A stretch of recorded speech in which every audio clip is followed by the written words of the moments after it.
আজি মোৰ সোণালী মুৰ্গী পোৱালিখিনিৰ 2 নম্বৰ দিন আৰু 2 নম্বৰ দিনৰ এতিয়া বৰ্তমান আবেলিৰ সময়। আবেলি দানা বাচনো লগাই দিছোঁ নতুনকৈ।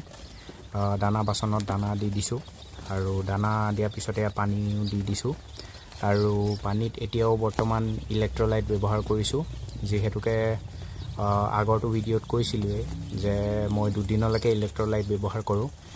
আজি ইয়াৰ শেষ ইলেক্ট্ৰলাইট ব্যৱহাৰ কৰিলোঁ মুৰ্গী পোৱালি অহাৰ পিছত। কালি ইয়াৰ পৰা বেলেগ মেডিচিন ব্যৱহাৰ কৰিম যদি প্ৰয়োজন হয়।